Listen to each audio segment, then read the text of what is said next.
주옵소서. 감사드리며 예수님 이름으로 기도합니다. 아멘. 할렐루야. 우리 앞으로 인사합시다. 하나님 우리 함께 하십니다. 시작. 하나님 우리 함께 하십니다. 자, 우리 눈을 맞추며 인사합니다. 당신의 얼굴을 보니 하나님의 얼굴을 보는 것 같습니다. 시작. 당신의 얼굴을 보니 하나님의 얼굴을 보는 것 같습니다. 먼저 인사하고 먼저 미소 짓고 먼저 칭찬해 주시기 바랍니다. 대면하지 마시고요.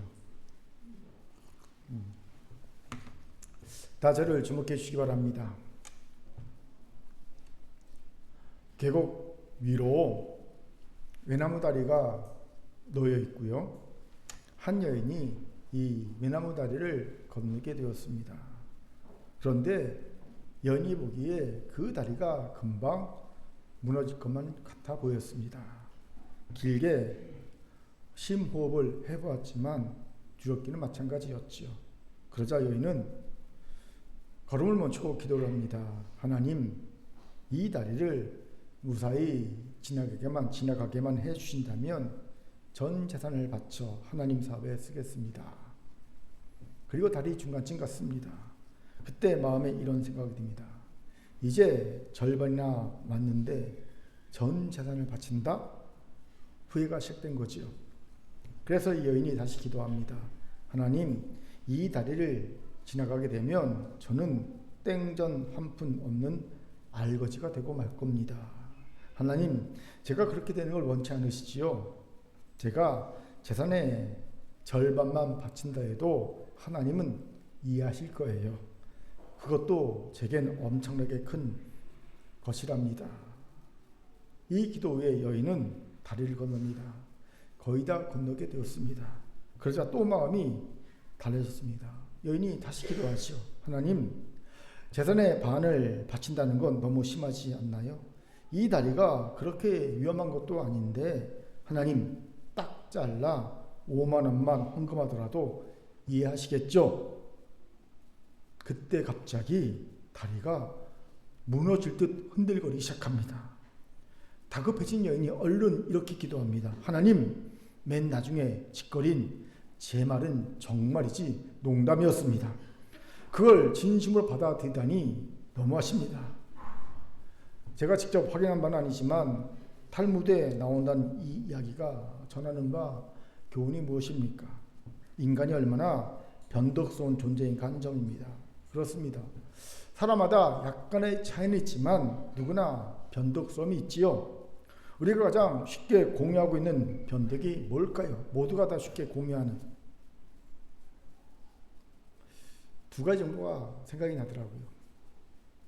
그렇게나 애타게 들어가고 싶던 회사에 입사를 했음에도 3년 정도 지나면 꿈에도 소원이 퇴사가 되는 겁니다. 다 그래요. 저 대기업에 들어가면 좋겠다. 열심히 노력해 들어갑니다. 근데 3년쯤 되면요, 내 소원은 퇴사 그럽니다. 또 그렇게나 죽고 못 살 것 같아서 결혼한 배우자가 어느덧 왼수가 되는 거예요. 아내들이 남편을 보면서 이런 말을 하더라고요. 남편은 집에 있으면 귀찮고 밖에 내보내면 불안한 존재다. 남편도 마찬가지입니다. 아내가 간혹 친정에 며칠 가 있거나 여행을 간다고 하면요, 슬픈 척 하다가 아내가 문을 나서는 순간 돌아서 주먹을 불끈 쥐고 예스를 외칩니다. 자유라는 거지요. 해방이라는 거지요. 다 변덕입니다. 이외에도 잘 먹던 음식이 갑자기 먹기 싫어지거나 좋았던 교회가 그리고 은혜로웠던 말씀이 어느 날부터 갑자기 시큰둥해지는 등 보통의 우리에게도 변덕성은 존재할 것을 보게 되지요. 그렇기에 평범한 우리가 상식선 수준에서 행하는 변덕은 좀 귀찮고 힘들어도 넉넉한 마음으로 받아들이면 그뿐입니다. 변덕스러운 일을 대하는 방법에 대한 여러 가지 이야기를 제가 찾아보고 읽어보았지만 제 마음에 와닿은 조언은요, 우리가 지금보다 큰 마음을 가지라는 조언이었어요. 손바닥만한 마음에는 누군가 돌멩이 하나만 던져도 요동치며 파문이 일어나지만 바다만한 마음에는 돌멩이 하나가 뭔 대수겠냐는 말이었습니다. 맞는 말이지요. 그리고 이런 조언은 성경의 가르침과 맥을 같이 합니다. 사도 바울이 변덕을 부려서 자신의 사도인 또 교회를 개척한 사도 바울을 모함하고 배척하려 했던 고린도 교회 성도에게 무엇이라 권면합니까? 고린도 후서 6장 13절을 같이 한번 읽어보겠습니다. 시작. 내가 자네에게 말하듯 하노니 보답하는 것으로 너희도 마음을 넓히라. 너희도 마음을 넓히라. 그렇게 웬만한 변덕은요, 내 마음을 넓히면 됩니다. 그러면 별 문제 없습니다. 그런데 변덕을 부린 이가 상식을 벗어나 있거나 높은 자리와 큰 권세를 가진 자라면 이건 내가 마음을 넓히는 것으로 해결될 문제가 아니라는 겁니다. 더 큰 문제가 됩니다. 바로 이런 대표적 이 시대의 인물이 트럼프가 아닙니까? 4월 11일자 포털 사이트에 세계 무역 관세에 대한 극적인 철회로 시장을 뒤흔든 도널드 트럼프 미국 대통령의 이러한 반전은 생소한 일이 아니라며 몇 가지 주목할 만한 사례에 대해 AFP 통신이 보도한 내용이 기사로 실렸습니다. 그 기사 제목이 이랬다 저랬다 변덕쟁이 트럼프였습니다. 그 기사에 따르면 그동안 트럼프가 보인 변덕은 한두 가지가 아니었다는 거지요. 그는 낙태에 대해서도 예전에는 극구 찬성하다가 지금은 반대로 돌아서고 표 때문에 소셜미디어 네트워크인 틱톡에 대해서도 처음에는 잡아먹을 듯 했다가 지금은 살리려고 애를 쓰고 러시아 관계에서도 처음에는 푸틴 좋다 그러다가 지금은 화나고 짜증난다고 말하고 있고요. 그가 임명한 측근들에 대해서 처음에는요 대단히 훌륭한 사람이다 그러다가 지금은요 가척 비난하면서 잘라버리고 중국에 대해서 시진핑 나하고 아주 오랜 친구다 그러면서 지금은요 죽이려고 들고 코로나19에 대해서도 마찬가지고요. 이랬다 저랬다는 변덕을 부렸음을 지적하더라고요. 한마디로 분노 유발자 꼴통이라고 합니다. 그런데 문제는 이 변덕쟁이가 세계 최강 미국의 대통령인 사실입니다. 그렇게 지금 세계는 트럼프의 변덕에 의해 심한 몸살을 앓고 있지요. 아니 몸살 수준이 아니라 관세 전쟁을 벌이고 있습니다. 그동안 미국과 가장 가까운 우방이었던 캐나다가 뭐라고 얘기까지 합니까? 자꾸 그러면 전기 끊어버린다. 예. 그런 북부 지역은요 공장을 못 돌리거든요. 그렇게 지금 경고하고 있습니다. 지금 전기 25% 관세를 부과했는데 자꾸 더 힘들게 하면 아예 전기를 끊어버릴 거야. 캐나다가 그렇게 얘기하고 있어요. 미국의 경제를 많이 의존하고 있는 우리로서는요 큰일이 아닐 수 없습니다. 특히 저는요 중국과는 지금 네가 죽냐 내가 죽냐 이 게임하고 있죠. 치킨 게임하고 있잖아요. 양보 없는 이 관세 전쟁이 이러다가 설마 그렇게 안 되겠지만 실제 전쟁으로 비화되는 것은 아닌가? 혹여 대리 전쟁으로 비화되는 것 아닌가라는 그런 두려움까지 있습니다. 지들끼리 전쟁하면 세계가 종말에 이르니까 대신 대리로 전쟁을 시킨 건 아닐까? 이런 생각까지 듭니다. 그렇기에 높은 자리, 큰 힘을 가진 자리에 있는 이는 절대 변덕서면 안 됩니다. 이런 의미에서 하나님의 신실하심은 큰 은혜가 되지요. 발람이 예언한 신실하신 하나님에 대해 알려주는 유명한 말씀이 있지 않습니까? 민수기 23장 19절 말씀 우리 같이 한번 읽어보겠습니다. 시작. 하나님은 사람이 아니시니 거짓말을 하지 않으시고 인생이 아니시니 구애가 없으시도다. 어찌 그 말씀하신 바를 행하지 않으시며 하신 말씀을 실행하지 않으시랴. 그렇습니다. 신실하신 하나님은 거짓말을 하지 않으십니다. 즉 하신 말씀은 다 행하십니다. 중간에 후에 변덕이 생겨서 하신 말씀대로 행하지 않는 법이 없습니다. 이것이 우리를 얼마나 안심시키는 하나님의 성품일까요? 생각해 보세요. 하나님이 트럼프처럼 이랬다 저랬다 변덕을 벌이면 우리는 어찌 되겠습니까? 우주적 종말을 맞이할 겁니다. 지금 지구 평균 온도가 2도만 올라가도 멸종 이야기를 하는데 하나님은 어느 날 갑자기 기분이 나빠서 야 2026년은 평균 온도 6도 올리자 그래 버리면요 그 순간 지구의 모든 생명체는 멸종됩니다. 또 오늘은 이것을 죄라고 했다가 내일은 선이라고 하면 인간 사회는 무너지고 맙니다. 왜 헌법의 최후의 보루라는 헌재를 우리가 지켜야 합니까? 민주공화국 대한민국을 지키기 위한 최후의 보루가 헌법이기 때문이죠. 이 기본 룰 헌법이 무너지면 다 무너지는 거예요. 그렇기에 우리가 이완규 같은 이는 절대 헌재 재판을 돼서는 안 된다고 주장하고 있는 건 아니겠습니까? 아무튼 하나님의 신실하심은 우리에게 큰 은혜가 아닐 수 없습니다. 그런 우리에게 오늘 본문은 참으로 난감한 본문이 아닐 수 없어요. 왜요? 자칫 변덕쟁이 하나님이란 오해를 살만한 말씀이 나와 있기 때문이죠. 우리 같이 본문 14절을 같이 읽겠습니다. 시작. 여호와께서 뜻을 돌이키사 말씀하신 화를 그 백성에게 내리지 아니하시니라. 아멘. 이게 무슨 말씀입니까? 하나님이 그 하신 말씀을 변개하셨다는 겁니다. 변덕을 부셨다는 겁니다. 이 말씀의 배경은 그렇습니다. 모세가 시내산에 올라가 40일 동안 금식을 하며 십계명을 받을 때였습니다. 산 밑에서 모세를 기다리던 이스라엘 백성들은 모세가 안 내려오자 그 마음이 부패해져 하나님을 배반하는 죄악을 저지릅니다. 그들은 모세가 죽었다고 생각하고 아론을 협박하여 황금 송아지를 만들게 합니다. 그리고 그것을 하나님이다 라고 선포합니다. 이것이 하나님을 대놓게 했습니다. 하나님은 너무나 쉽게 마음이 부패해져 하나님을 배반한 이스라엘 백성을 다 진멸하고 대신 모세를 통해 큰 나라를 이루겠다고 하십니다. 그때 모세는 목숨을 걸고 이스라엘에 중보하지요. 11절부터 13절까지의 내용입니다. 요약하면 이스라엘을 진멸하면 대적에게 하나님이 언약을 지킬 힘이 없어 그런 것이라는 비난을 할 빌미를 제공할 겁니다. 또 하나님의 언약의 신실하심이 훼손됨이 절대 안 됩니다. 라는 내용입니다. 그리고 하나님은 그 하신 말씀을 돌이켜 변덕을 부리셔서 이스라엘 백성을 진멸하지 않으시죠. 이것이 우리를 난감하게 만듭니다. 방금 전까지 펄펄 뛰며 이스라엘을 진멸하고 모세를 통해 큰 나라를 만들겠다고 하신 하나님이 언제 그랬냐는 듯이 그 뜻을 바꾸셨으니 말입니다. 물론 이스라엘이 진멸되지 않은 것은 이스라엘 편에서는 다행이지만 신실하신 하나님의 이미지에 심각한 훼손이 될 수 있는 상황이 아닐 수 없죠.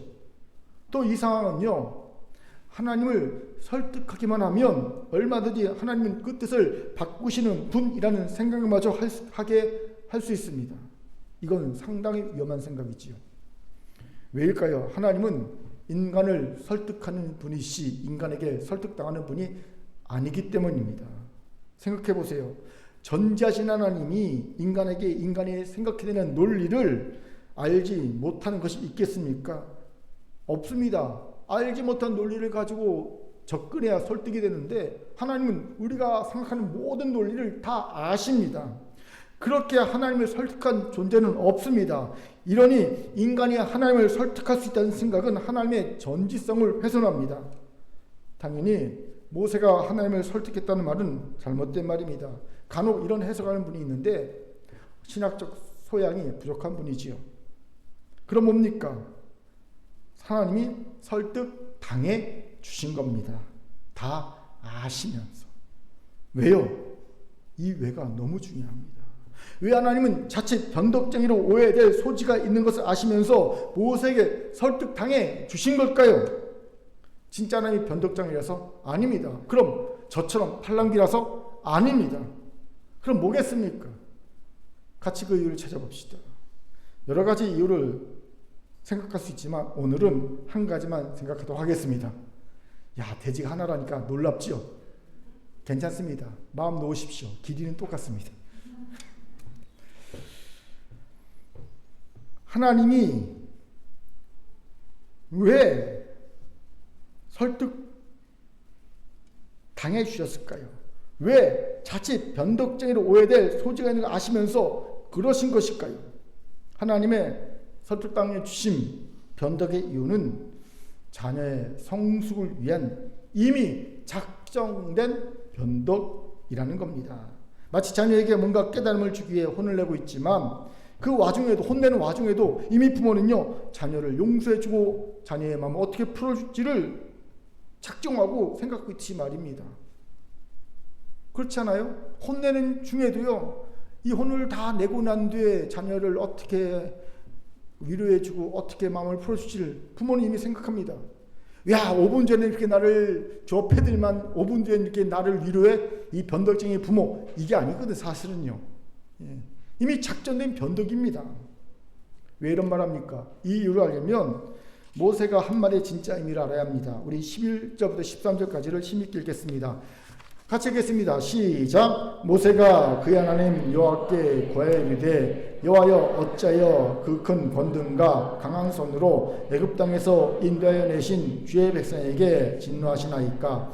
어찌하여 애굽 사람들이 이르기를 여호와가 자기의 백성을 산에서 죽이고 지면에서 진멸하려는 악한 이들로 인도해 내었다고 말하게 하시려 하나이까. 주의 맹렬한 노를 그치시고 뜻을 돌이키사 주의 백성에게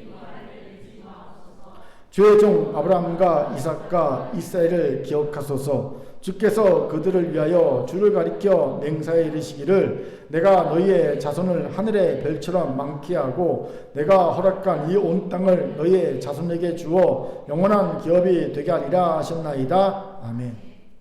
11절부터 13절까지의 모세의 중재, 중보를 자세히 살펴보면 보통의 중재나 중보에는 반드시 있는 것이 빠져 있음을 보게 됩니다. 보통의 중재나 중보에는 꼭 있어야 될 것이 모세의 중보나 중재는 빠져 있어요. 그게 뭘까요? 회개의 기도입니다. 보통의 중보나 중재에는 이스라엘 백성이 범죄했으나 주는 자비와 공의가 크시오니 이스라엘 백성을 용서해 주옵소서. 그리하면 우리가 다시는 범죄하지 아니하겠나이다. 뭐 이런 회개의 기도가 나옵니다. 아니면 이스라엘 백성이 범죄했으나 그 범죄가 높으신 하나님께 무슨 해가 되겠습니까? 그러니 이스라엘 백성을 용서해 주옵소서 라는 기도를 하곤 하지요. 실제로 동방의 의인이었던 욥이 두 번째 이런 기도를 하지요. 욥기 7장 20절을 표준 3번으로 제가 읽겠습니다. 사람을 살피시는 주님, 내가 죄를 지었다고 하여 주께서 무슨 해라도 입으십니까? 어째 나를 주의 관용으로 삼으십니까? 어째 나를 주의 짐으로 생각하십니까? 그래요, 맞는 말이지요. 높으신 하나님께 우리가 죄를 지은들 무슨 해가 되겠냐는 거죠. 여러분, 내가 바다에 오줌을 싼다고 바다가 해를 입습니까? 안 입잖아요. 해를 입으면 안 되는 게 하나님입니다. 우리의 죄악이 하나님의 거룩과 하나님의 존귀함에 영향을 미친다면 그건 하나님이 아닙니다. 하등 해를 미칠 게 없어요. 티도 안 납니다. 바로 이런 기도들이 보통 중재하는 자, 하나님께 벌을 감해달라고 간구하는 자에게 나타나는 기도의 내용입니다. 그런데 모세의 중재에는, 중보에는 이런 내용이 전혀 없어요. 그냥 어찌하여 진멸하십니까? 어찌하여 이러십니까? 이런 어찌 보면 당돌한 말이 나옵니다. 그 이유가 뭘까요? 중요한 이유가 있습니다. 바로 이런 마음이 금방 부패하고 금방 죄를 지는 이스라엘의 모습이 이스라엘 백성의 진짜 실력, 능력이라는 겁니다. 이 말도 안 되는 이 황당한 모습이 이스라엘의 최선이라는 겁니다. 그러니 하나님이 이스라엘 백성이 하나님이 되시려면, 이런 말되는 엉망인 이 백성이 하나님이 되시려면 그저 용서해 주신 것 외에는 다른 답이 없습니다. 대책이 없습니다. 이 뜻입니다. 하나님이 용서해 주지 않는다면 이스라엘 백성은 지금 이 자리에서 죽는 것 외에는 답이 없습니다. 학표를 깨물고 죽을 수밖에 없습니다. 이 얘기예요 지금. 하나님, 이게 우리 최선이고 이게 우리 실력입니다. 이게 답니다. 그렇게 하나님, 우리 하나님이 되시려면 우리를 그저 용서해 준 것밖에 대책이 없어요. 그렇지 않으시면 우리는 그냥 확 죽을 수밖에 없어요. 여기서 그냥 확 혀 깨물고 이거예요 지금. 지금 모세가 이런 고백을 하며 중재하고 있는 겁니다. 이것이 무슨 의미인지 아십니까? 모세가 지금 구원은 조건 없는 은혜라는 사실을 깨닫고 고백하고 있다는 의미입니다. 그 유명한 율법의 사람 모세하면 율법 아닙니까? 모세의 율법이라고 하죠. 그 유명한 율법의 사람 모세가 이걸 깨닫고 있는 겁니다. 이것이 놀랍습니다. 그리고 이런 모세의 깨달음과 고백을 들으시고 하나님은 이런 방구 말도 없이 변덕쟁이라는 오해마저 감수하시면서 이미 작정하신 대로 설득 당해 주셨음을 봅니다. 왜요? 하나님이 진노하신 진짜 목적이 바로 이런 그의 자녀 모세의 성숙한 깨달음, 이해였기 때문입니다. 당연합니다. 부모가 왜 자녀에게 진노합니까? 단지 잘못을 벌하기 위해서 아니지요. 그런 부분은 없습니다. 부모는 자녀가 잘못을 통해 성장하고 성숙하길 바라면서 진노합니다. 물론 그런 부모의 마음을 아는 자녀는 거의 없지요. 자녀들이 언제 부모의 마음을 진정으로 이해합니까? 자기도 자녀가 있는 부모가 되고 나서 비로소 그때에 대해서야 우리 부모님이 나를 그렇게 야단치 혼내실 때 진노하실 때 이런 마음이었겠구나. 그때 비로소 이해하지요. 깨닫게 되지요. 늦습니까 이것이? 아니요. 저는 결코 이런 깨달음이 늦다고 생각하지 않습니다. 정상적이라고 생각합니다. 왜요? 자녀의 의무는 성장에 있고요. 부모의 의무는 성숙에 있기 때문입니다. 무슨 말입니까? 이런 얘기를 들었어요. 한 여자 집사가 아이 교복이 남자예요. 갑자기 작아지죠. 즉 아이가 너무 커진 거예요. 갑자기 단골 세탁소를 찾아갔어요. 교복을 가지고. 그랬더니 세탁소 주인이 접어들었던 바지 밑단을 내면서 하는 말이 아이가 작년보다 10cm나 자랐네요 라고 하더랍니다. 부모가 이걸 모르겠습니까? 아이가 10cm나 컸으니까 그 바지 밑단 내려고 세탁소에 간 거죠. 그때 문득 이 집사님에게 이런 깨달음이 왔다고 하더라고요. 그래, 아이는 자라는 것이 정상이구나. 아이에게 성숙을 요구하는 것은 욕심이구나. 이 깨달음이 왔다고 그래요. 맞습니다. 아이는 성장하기만 하면 됩니다. 성숙은 다 자란 우리 같은 어른의 몫일 뿐입니다. 그렇게 자녀가 성숙하지 못해도 성장하고 있다면 정상인 겁니다. 애가 키가 크고 있다면 정상인 거예요. 예. 자녀가 어른이 되어 비로소 부모의 마음을 이해하는 성숙에 이른다고 결코 늦은 것이 아니라는 거죠. 지극히 정상적인 겁니다. 그렇게 저는 우리 중 영적인 아이와 같은 이는 부지런히 성장하길 바랍니다. 신앙생활의 모습, 외형이 성장하기 바랍니다. 예배생활이, 기도생활이, 말씀생활이, 봉사생활이, 헌신생활이, 헌금생활이 성장하기 바랍니다. 그것이 정상입니다. 하지만 이미 신앙생활의 모습이 다 성장한 영적 어른들, 기도, 예배, 말씀, 전도, 교제, 헌금 이런 생활이 다 이미 성장한 어른들은 이제 성숙하기 바랍니다. 그것이 정상입니다. 아무튼 부모는 결코 자녀를 벌하고 죽이기 위해 진노하지 않습니다. 그것을 이해할 때 비로소 철이 들었다고 인정해 줄 수 있지요. 마찬가지로 신앙인이 성숙했다고 인정해 줄 수 있을 때는 아버지 하나님의 진노에 담긴 진심을 이해할 때입니다. 하나님이 왜 이런 진노를 하시는가? 그 마음이 이해될 때입니다. 그 진노가 나를 성장시키고 성숙시키기 위한 것이라는 사실을 알 때입니다. 모세가 바로 이런 아버지 하나님이 진노하신 이유를 정확히 만족시키고 있었던 겁니다. 그는 구원에는 어떤 조건도 들어올 수 없고 오직 아버지 하나님의 은혜만이 존재한다는 사실을 깨닫고 고백하고 주장하고 있던 겁니다. 어짜요? 하나님의 구원에는 우리의 조건이 들어가지 않았습니다. 우리의 이 망가진 모습, 겨우 이까짓 최선인 실력, 이게 구원의 조건에 들어있지 않았습니다. 그런데 왜 그러십니까? 이거거든요. 오직 은혜만이 우리를 하나님 백성 삼으셨는데 왜 이러십니까? 이것이 도전이 됩니다. 율법의 사람 모세도 깨닫고 고백하고 주장하고 있는 이 놀라운 은혜를 은혜의 시대에 산다고 하는 우리가 도무지 깨닫지 못하고 있는 현실을 보기 때문입니다. 무슨 말입니까? 놀랍게도 많은 신앙인이 구원의 조건에 하나님의 은혜 외에 다른 조건을 자꾸 개입시킵니다. 이것밖에 없는데, 우리가 구원받는 유일한 조건은 하나님의 은혜밖에 없는데 또 다른 걸 자꾸 개입시킵니다. 우리가 흔히 개입시킨 조건이 뭔지 아십니까? 믿는 자라는 조건입니다. 믿음이라는 조건입니다. 우리가 믿는 자가 되어야 하나님이 우리를 구원하신다는 겁니다. 아닙니다. 믿음은 구원의 조건이 아닙니다. 믿음조차도 하나님의 구원하시기로 작정하시고 은혜로 주셔야 생기는 결과입니다. 즉 믿음은 구원의 결과이지 구원의 조건이 아닙니다. 하나님이 구원하시고 작정한 자에게 주시는 은혜의 선물이 믿음이고요. 그 믿음을 보고 하나님이 내가 너를 구원할 때 말씀하시는 겁니다. 로마서 1장 17절에 이런 말씀이 있지요. 복음에는 하나님의 의가 나타나서 믿음으로 믿음의 이르게 나니, 이때 처음 믿음으로는 어떤 걸 말하냐면요, 하나님의 믿음입니다. 우리에게 있는 믿음은 어디서부터 시작됐냐?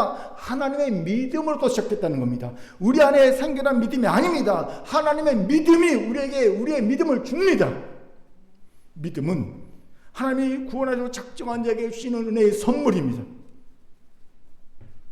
우리 안에 스스로 만들어낼 수 있는 구원의 조건이 아닙니다. 이외에도 우리가 흔히 구원의 조건으로 개입시키는 것이 우리의 신앙생활 태도지요. 죄에서 떠나 정결하게 되고 거룩하게 되며 순종하고 섬기며 사랑하는 자로 살아야 된다고 생각하지요. 이 중 하나라도 무너지거나 어기면 구원에서 탈락되는 줄 압니다. 이건 흔히 말하는 흑백 논리를 가진 자의 어리석음입니다. 여러분, 흑백 논리가 가진 가장 치명적 약점이 뭔지 아십니까? 하나라도 어기거나 하나라도 무너지면 다 끝장난 줄 아는 것이 흑백 논리의 치명적 약점입니다. 소위 뭐 아닌 도라는 가치관이 흑백 논리거든요. 예전에 제가 그랬어요. 주일 성수가 한 주라도 안 되면 신앙생활 자체가 무너진 줄 알았습니다. 구원도 취소된 줄 알았어요. 아닙니다. 이런 말 한다고 여러분이 흔들린다고 해도 제가 어쩔 수 없겠지만, 여러분, 우리가 주일 성수 몇 번 못한다고 지옥 자식 되는 것 아닙니다. 하나님은 그렇게 째째한 분이 아닙니다. 저놈 봐라, 주일 성수를 못했네, 너는 지옥 자식, 그런 분이 아닙니다. 예. 대신 하나님 아버지는요, 그 성도를, 그 자녀를 더 마음 쓰십니다. 더 사랑하십니다. 그래서 그 삶에 고난이 조금 더 세게 있게 하십니다. 예. 조금 더 어렵게 하시는 거예요. 왜? 깨닫고 돌아오라고. 그것밖에 없는 거예요. 그렇게 사실 흑백 논리에 빠진 율법주의자가 빠진 이는요, 율법주의자가 되기 쉽습니다. 율법주의자도요, 모든 율법을 다 지키다가도 율법에 하나라도 어기면 다 무너지고 다 어긴 것이라고 생각하기 때문이지요. 그런데 한국교회 유독 율법주의에 빠진 이들이 많죠. 흑백 논리에 빠져서 율법주의에 빠진 이들이 많습니다. 그렇게 되도록 사실 목사들이 가스라이팅을 해왔기 때문이죠. 그래야 일사불란해지고, 그래야 신앙생활이 열심히 있고, 그래야 교회가 성장하니까. 지금까지 다 그래왔어요. 예. 야, 하나라도 어기면 큰일 나. 주일성 한 주라도 어기면 큰일 나. 너 지옥자가 될 수 있어. 그래갖고요, 성도들 일사불란하게 만들고, 예, 하나라도 어기면 안 되게 만들고, 그래갖고요, 교회를 성장시켜 왔습니다. 비복음적인지도 모르고.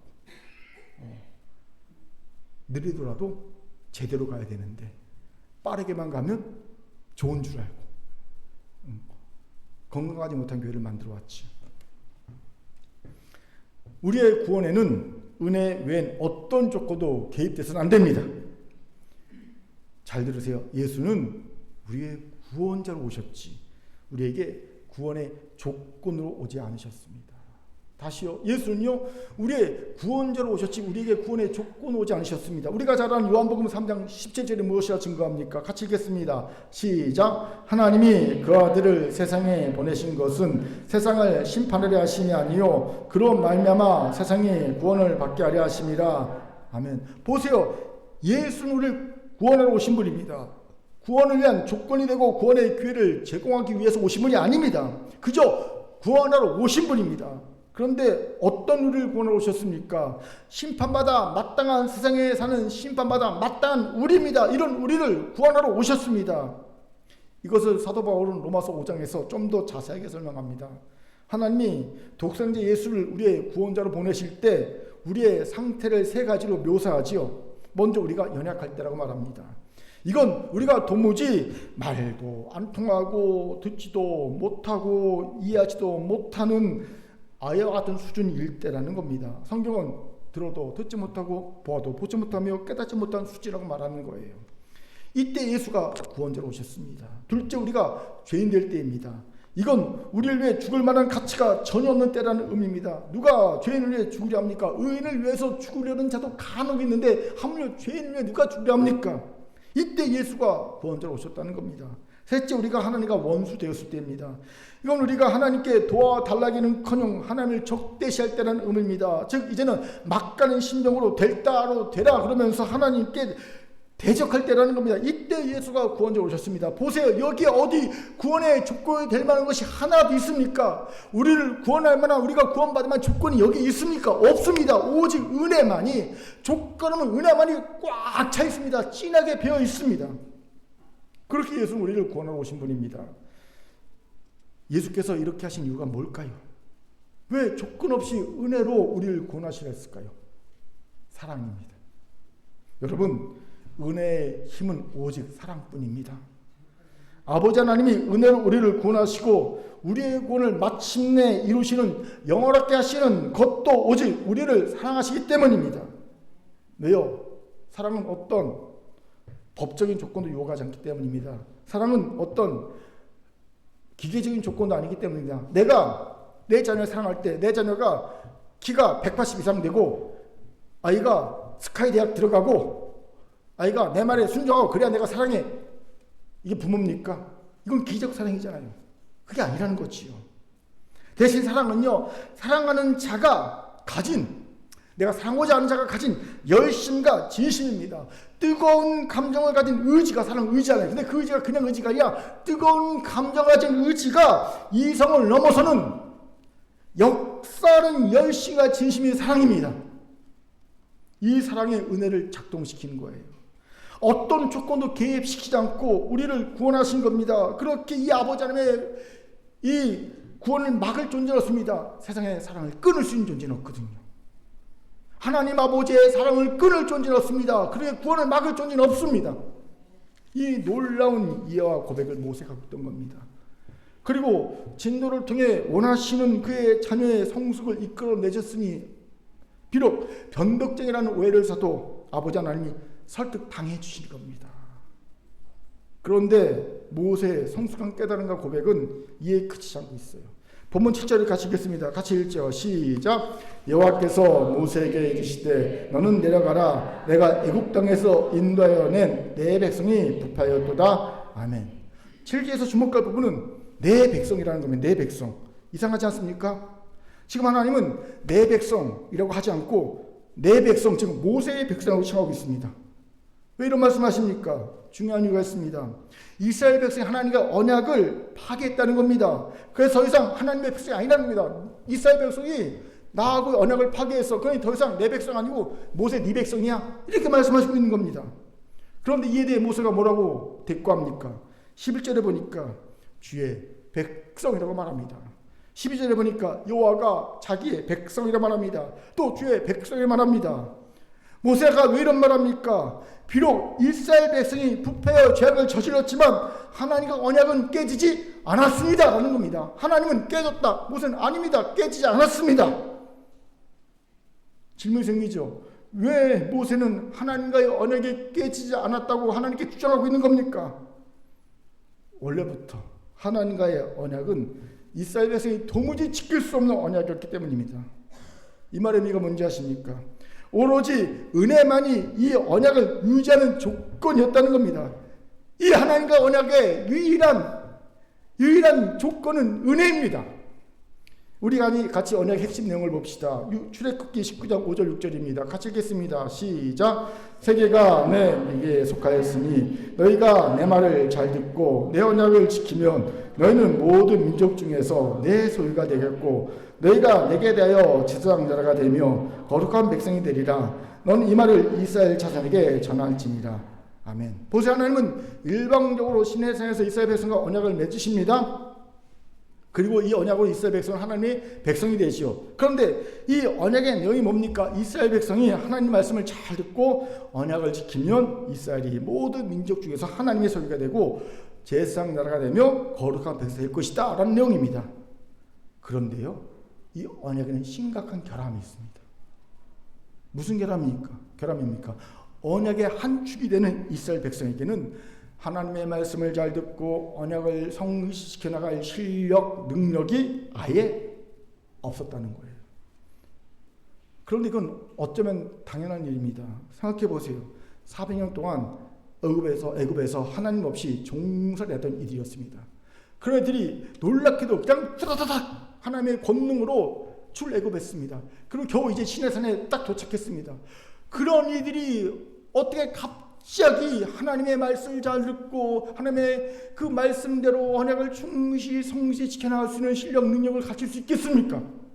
없지요. 이건 마치 갓 초등학교 입학한 아이에게 이제 너는 성숙하렴 이라고 요구하는 것 같습니다. 이건 부모의 욕심이죠. 초등학교 1학년에 들어간 애가 뭔 성숙입니까? 걔는 성장할 권리밖에 없는 거예요. 예. 성숙은요, 우리의 목이잖아요. 그럼 하나님이 욕심 부리는 부모입니까? 아닙니다. 그렇게 사실 이 언약에는요, 이런 숨겨진 뜻이 있습니다. 별천프로 같은 뜻이 있습니다. 하나님이 너희가 이 언약을 지킬 수 있는 능력과 실력을 가진 존재로 성장하고 성숙할 때까지 은혜로 너희를 양육해 줄게. 여기에 별천부록으로 붙어 있는 거예요. 우리가 계약서를 볼 때, 보험 약관을 볼 때 여러분 제일 중요한 건요, 잘 작업한 것이요. 밑에 써 있잖아요. 이게 이 언약에 붙어 있는 거예요. 너희가 이 언약을 지킬 수 있는 실력, 능력을 갖출 때까지, 성장하고 성숙할 때까지 은혜로 양육해 줄게. 그러니 모세가 이스라엘 백성의 마음이 부패하여 죄악을 저질렀다고 이 언약이 깨진 것이 아니라고 하나님께 주장하는 겁니다. 어째요라고 당돌하게 말할 수 있는 이유가 바로 여기에 있는 겁니다. 하나님이 이 약속하실 때 별천부록으로 이 약속 지킬 수 있을 때까지 양육해 준다고 하지 않습니까? 우린 이 언약할 때 이 언약을 지킬 능력 자체가 없었습니다. 실력이 없었습니다. 이 얘기하는 거거든요. 무슨 말입니까? 지금 모세는 언약의 핵심을 정확하게 파악하고 있었던 겁니다. 바로 은혜로 이스라엘 백성을 언약 지킬 실력과 능력 있는 존재로 양육하겠다. 이 약속이 언약의 핵심이라는 걸 파악하고 있는 거지요. 그리고 이것 또한 하나님의 진노를 통해 깨닫기를 원하신 성숙한 깨달음이었을 봅니다. 이러니 하나님이 변덕쟁이라는 오해에도 불구하고 설득당해 주신 것이 아니겠냐 싶어요. 이것에 주목합시다. 아버지 하나님 우리에게 주신 언약이 있습니까? 그것이 어떤 언약이든 상관이 없습니다. 여러분 개인에게 주신 언약이 있을 겁니다. 또 큰교회 공동체에 주신 언약이 있을 겁니다. 그 언약에는 그 언약을 지킬 실력과 능력을 갖춘 존재로 우리를 양육해 주겠다라는 또 다른 언약의 별천부록처럼 숨겨졌음을 아셔야 합니다. 아멘. 이게 뭔 말인가 하고 있으면 안 됩니다. 예? 깨달음이 있어야 합니다. 아멘. 이것이 큰 은혜가 되었습니다. 아버지 하나님은 제게 환난당한 자, 원통한 자, 빚진 자를 모아 구원하고 지하여 하나님 나라의 큰 용사로 세우라는 사명과 언약을 주셨습니다. 그래서 생긴 교회가 큰 교회잖아요. 그런데 그동안 저는 이 언약을 지킬 실력과 능력이 없었습니다. 그런 저를 발견할 때마다 자책했고요. 아버지 하나님과의 언약이 깨질 것 같아 두려웠습니다. 나는 못 지키니까. 언약은 깨지는 것 아니야? 그럼 교회는 존재 의미가 없어지는데. 그러면서 두려웠습니다. 하지만 오늘 말씀을 묵상하면서 환난당한 자, 원통한 자, 빚진 자를 모아 치유하고 구하려 하나님 나라의 큰 용사 세우라는 이 사명과 언약에는 나와 우리 큰교회 성도들 그런 실력과 능력을 갖춘 존재 내가 반드시 은혜로 양육해 주겠다라는 약속이 또한 별점부록으로 담겨져 있다는 것을 깨닫게 하신 거예요. 할렐루야. 단 우리가 포기하지만 않는다면 말입니다. 포기하지만 않는다면. 이스라엘 백성들이 왜 이 언약을 이루는데 실패했습니까? 그들은 가나안 땅을 정탐하고 가서 스스로를 메뚜기로 폄하하며 스스로 언약을 포기했기 때문입니다. 여기서 이런 질문이 생기죠. 본문의 이스라엘 백성도 스스로 언약을 포기한 것이 아닙니까? 아닙니다. 본문의 이스라엘 백성들은 비록 황금 송아지를 만들고 그것을 애굽에서 인도하는 하나님이다 말하고 타락했지만 여전히 하나님을 믿고 언약을 향해 나아가려고 하고 있는 겁니다. 그러니 번제를 드리고 화목제를 드리는 것이 아니겠습니까? 그렇게 포기는 아닌 겁니다. 어리석음과 타락과 변질일 뿐입니다. 그렇게 살아가는 큰교회 성도 여러분, 내가 보기에 나는 하나님이 주신 언약을 지킬 실력과 능력 없다고 자인하고 계십니까? 그것이 엄연한 현실이라 하더라도 결국 포기하지 마십시오. 여러분, 우리가 가진 신앙 자세 하나는 버티는 거예요. 아무것도 안 보여도 버티는 겁니다. 버티면 하나님이 성실하게 나도 모르는 사이에 실력, 능력을 갖추게 하십니다. 이게 은혜예요. 신앙생활은 다른 게 아닙니다. 버티는 거예요. 버티는 거. 믿음이 뭡니까? 버티는 겁니다. 고난을 어떻게 이깁니까? 극복하는 게 아니에요. 고난이요. 버티는 거예요.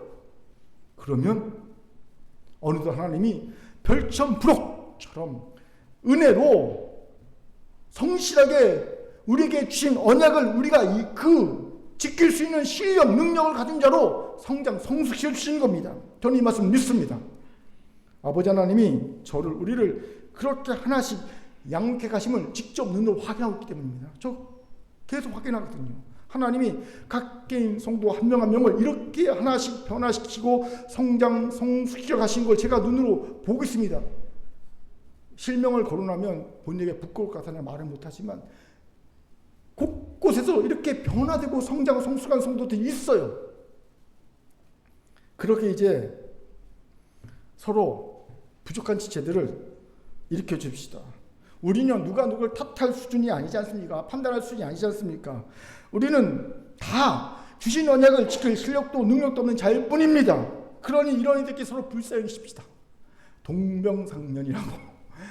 예, 어차피 우리 전부 다 이 사명 언약을 지킬 실력 능력도 없는 이들이 누굴 판단하고 누구는 뭐 잘나고 누구는 못나고 그러고 있을 일이 아니죠. 도토리 키재기죠. 50보 100보죠. 예. 그냥 불쌍하게 해야 됩니다. 같이 힘을 모아 일으켜 세워주고 일어서야 합니다. 모세처럼 죽음을 무릅쓰고 지체를 중보하고 중재해야 하지 않겠습니까? 바로 이것이 아버지 하나님이 진나시면서까지 보여오길 원하셨던 우리의 모습입니다. 이 모습을 보여드리면 아버지 하나님은 변덕장이라는 오명을 뒤집어 쓰심에도 불구하고 우리에게 설득당해 주시는 겁니다. 작정된 설득을. 이 은혜가 우리 가운데 있길 바랍니다. 아멘. 아멘. 자, 저를 따라합시다. 아버지 하나님의 변덕은 자녀를 성숙시키기 위한 변덕입니다. 이제 말씀을 마치죠. 사진 한 장을 봅시다. 사진 속에 꽃잎이 뭔지 아시겠습니까? 그죠? 다들 아시더라고요. 수국입니다. 6월부터 7월까지 피는 여름을 대표하는 꽃이죠. 그 소담스러운 자태로 많은 사랑을 받는 꽃이 수국입니다. 그런데 혹시 수국의 꽃말이 뭔지 아시는 분 있어요? 수국의 꽃말. 수국의 꽃말이 변덕입니다. 왜 수국의 꽃말이 변덕인지 아십니까? 수국은요, 토양의 산도, 산성도, 산도에 따라 그 꽃 색깔이 변하는 특성이 있기 때문에 합니다. 그러니까 수국이 어디에서는 저렇게 피고 어디에서는 좀 더 짙게 피고 그러잖아요. 붉은색에 비슷하게. 그게 산도 때문에 그렇다는 거예요. 즉 환경에 적응하기 위한 수국의 변덕입니다. 그런데 사실 인간의 변덕도 수국의 변덕과 같습니다. 왜 우리가 자꾸 변덕에 죽고 뜻합니까? 아침 다르고 점심 다르고 저녁 다릅니까? 사실 살기 위해 환경에 적응하려고 한 탓입니다. 변덕이 심한 사람을 전문 용어로 정신의학과에서는요, 경계성 인격장애라고 부릅니다. 경계성 인격장애. 그런데 왜 이런 상태가 되는가 보면요, 살기 위해서입니다. 보통 이 경계성 인격장애를 앓고 있는 분들은 어릴 때 애정 결핍이 심했던 분입니다. 그런 분들이 누군가 자기를 지지해주고 그 애정을 막 쏟아 부어주는 사람을 만나면 그를 꽉 붙잡습니다. 그리고 그에게 그 치유받고 싶어요. 치유받고 싶습니다. 치유해줄 사람을 갈구하기 때문에 치유를 받고 싶습니다. 그런데 이들의 행동과 정서가 양땅 오가는 이유가 뭐냐면요, 애정 결핍을 치유해줄 사람에게 버림받지 않은 불안심이 때문인 거예요. 이래도 날 사랑해? 이래도 날 사랑해? 아침에 화냈다가 점심때 좋아졌다가, 그러니까 이 경계성 인격장애 가진 사람들은요, 조금 전까지 막 너무너무 좋아 천국을 달리다가 남편이 쓰레기 봉투를 갖고 밖에 안 나가잖아요. 그러면 그 순간에 분노합니다. 이 나를 사랑한다는 사람이 쓰레기 봉투를 안 치워줘. 갑자기 그 지옥으로 변해요. 좀 전에 천국이었는데 그 남편은 황당하죠. 좀 전에 너무 좋던 아내가 갑자기 내가 쓰레기 봉투 깜빡 잊고 나갔다고 막 화를 내고 펄펄 뛰니까, 왜 그러냐면요, 모든 것들이 다 나를 사랑하나? 사랑하나? 시험 한 판단거리거든요. 그러니까 살기 위해서 애정결핍을 채워줄 사람을 꽉 붙잡는 거거든요. 그렇게 여러분, 변덕이 심한 일을 볼 때 치유해줘야 할 연약한 일을 봐야 맞습니다.